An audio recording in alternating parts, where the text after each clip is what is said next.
Kambyo naman tayo sa sports. Nakabinbin po ang Manny Pacquiao-Amir Khan fight. Depende po sa kung anong susunod na akbang ni Floyd Mayweather Jr. Kapwa na po nakaabang kasi ang dalawang cat-quick punchers sa desisyon ni Pretty Boy Floyd na kamakailan lamang ay napabalitang si WBC Light Middleweight Champion Miguel Cotto ang gustong makalaban. Sa kanya pong penciled may dalawang fight sa MGM Grand sa Las Vegas, Nevada. Pareho pong hinahabol ni Pacquiao at Khan si Mayweather. Naglaps na ang January 15 deadline ni Khan para labanan siya ng undefeated puncher habang sa Sabado naman mag-i-expire ang itinakdang paghihintay ni Pacquiao. Target ng kampo ni Pacquiao at Khan na sa Wembley Stadium sa England gaganapin ang kanilang salpukan, pero dahil nga sa prioridad ng Team Pacquiao ang multi-million-dollar fight kay Mayweather, nakabitin ang pirmahan nila ng kontrata ni Khan para kay sports radio anchorman Renato Lirio. Malamang ay malabo nang matuloy pa ang laban kay Mayweather dahil talagang nabahag na ang buntot ng elusive American puncher. Naniniwala naman po si Lirio na malamang ay mauwi na talaga kay Khan ang next fight ni Pacman, lalo't nakipagpulong na ito kamakailan kay Prince Harry ng Britanya. Palagay ko kung sasagot si Mayweather ng yes at pipirma nung pa, palagay ko malamo na yan. Bakit po? Kasi may January 31 yung deadline, ano na ba tayo ngayon?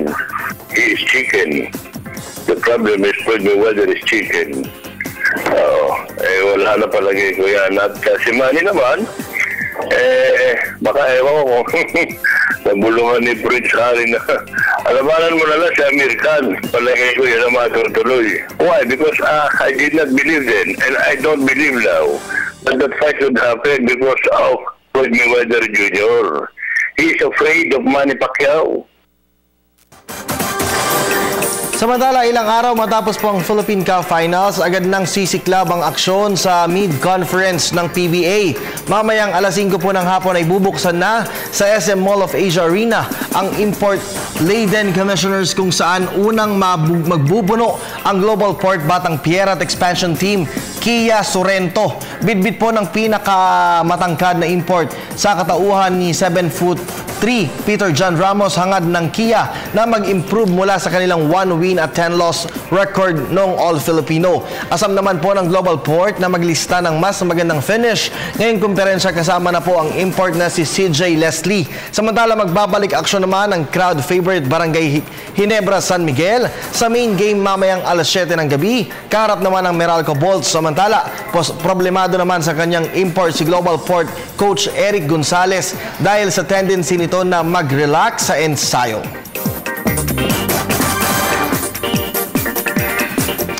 Pinabulaan na naman ni Rain or Shine coach Yeng Giao ang ulat na may posibilidad siyang lumipat sa Barangay Ginebra San Miguel. Ang balita po ay kumalat matapos na kausapin umano siya ng management ng Kings para sa isang negosasyon. Pero ayon po kay Giao, walang kumakausap sa kanya at masaya umano siya sa piling ng kanyang Rain or Shine family.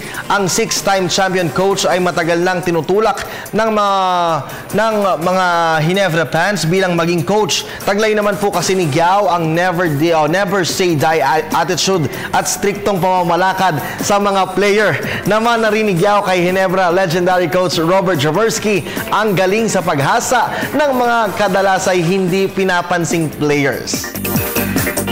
Kayo ba inaalok din na mag-coach ng barangay? Hindi, wala. Kasi marami mga pansang Ginebra humihiling na kayo eh. Although ngayon meron silang Augustin, stable yung kanilang head coaching job. Pero marami rin sasabi. Yung style mo, parang talagang never say die eh. Di ba, coach? Alam mo, nakaka-flatter yan. Nakaka-flatter. Alam ko na, maraming fans ng Ginebra, may nakakaisip ng gano'n na possibility. Pero alam mo, masaya tayo sa Rain or Shine at alam ko naman yung Ginebra, napakadaming napakadaming reserve na magaling na coaches na naghihintay lang ng break ng pagkakataon. Samantala dahil naman po sa kanyang ipinakitang puso at laro, suot ang Gilas Pilipinas jersey, itinanghal naman pong Sportsman of the Year 2014 ang top sports website sa bansa na spin.ph. Si Jimmy Alapag, nagbaon po ng mga crucial baskets mula sa bansa noong 2013 FIBA Asia Championships na malas Panglalo ang tatag ng hardcourt ni Alapag nang magbalik sa FIBA World Basketball Championship ang Pilipinas. Sa kanya pong average na 10 points at 4 assists per game, isa si Alapag sa mga pinuri ng international community. Katunayan, naging bahagi rin po si Alapag ng mga promotional posters ng World Cup na ginanap sa Spain noong Setyembre. Ayon kay Spin.ph Editor-in-Chief Dodo Katakutan, naging mahirap ang selection process para po sa kanilang recognition. Pero sa bandang huli, naging matimbang ang puso at kontribusyon ni Alapag para sa bansa. Ang Spin Sportsman of the Year honor ay isang magandang culmination sa sports career ni Alapag na nito lamang nakarang Enero 9 ay nagretiro. Sat down and listened to my recorder.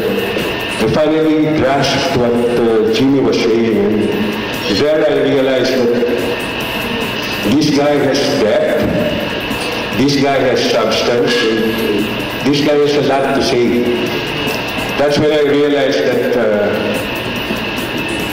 for this Sportsman of the Year award, I think we didn't make a bad choice.